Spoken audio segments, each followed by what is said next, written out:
The Prescott Legacy.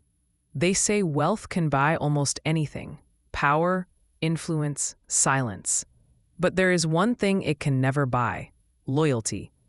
And in the Prescott family, loyalty was the most fragile currency of all. Madison Prescott had grown up in the shadow of greatness.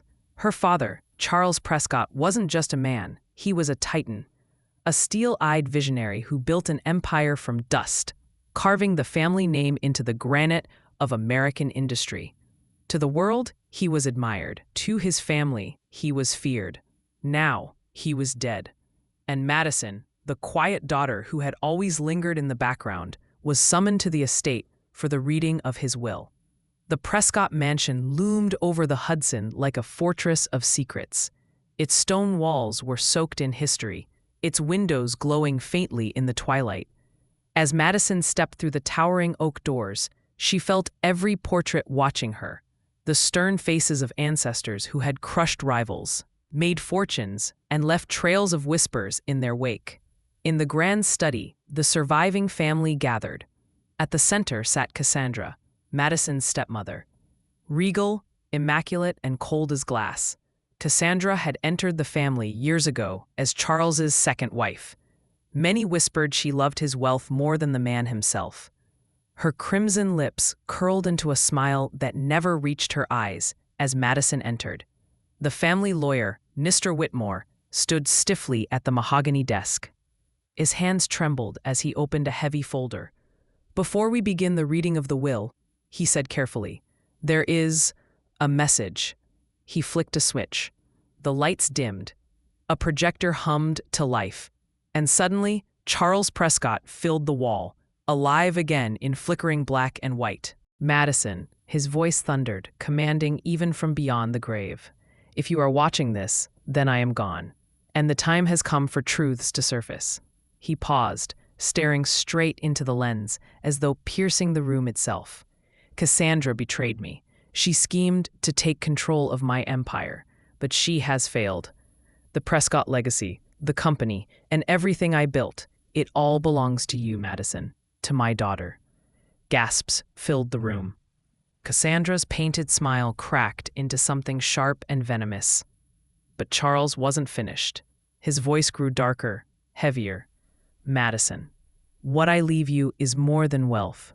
This empire has enemies, and it has secrets, decades of them, hidden in a ledger inside this house. If that ledger is exposed, our name will burn. Protect it, and trust no one, not even the blood in your veins. I have prepared safeguards for you. Use them well." The screen went black. For a long moment, silence reigned. Then the lawyer's voice, almost trembling. "The will is binding. Everything transfers to Madison Prescott." Cassandra shot to her feet, her chair screeching against marble. "Enjoy your throne, girl," she hissed. "But remember, thrones attract daggers." And she swept out, her heels echoing like gunshots in the hall. That night, Madison searched her father's study. She moved books, tapped panels, until her hand found it. A hidden compartment. Inside lay the ledger. Bound in cracked leather, its pages were dense with names, numbers, and transactions that could topple reputations and destroy fortunes. At the very end of the book, she found a handwritten note from her father.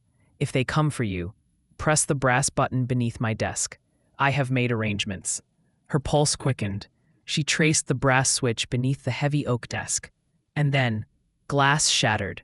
Madison froze. Shadows moved in the foyer below. Dark figures slipping silently into the mansion. A man's voice, calm and cruel, called out, "Miss Prescott, we know what your father left you. Hand over the ledger, and maybe you'll live to see morning." Her breath caught. The study door creaked. She could hear footsteps approaching. Her father's warning thundered in her mind. "Trust no one. Protect it." Madison pressed the button. For a second, nothing. Then, the house came alive. Alarms blared. Floodlights outside snapped on, bathing the estate in blinding white.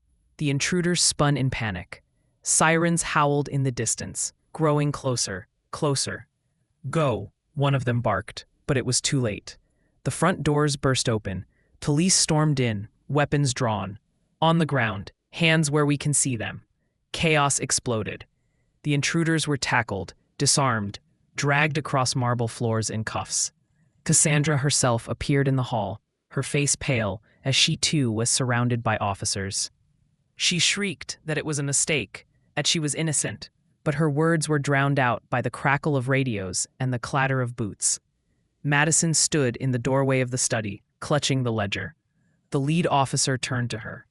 "You're safe now, Miss Prescott. Whoever your father was, he planned for this. He made sure you'd be protected." Madison exhaled, the weight of years lifting from her shoulders. When the last criminal was taken away, silence fell over the mansion. Only the faint glow of dawn lit the windows. Madison walked back to her father's desk, running her fingers over the brass button that had saved her life. She looked down at the ledger, then slipped the key into her pocket. Her father's voice seemed to whisper once more, "Protect it. Trust only yourself." Madison straightened her shoulders, staring out at the rising sun over the Hudson.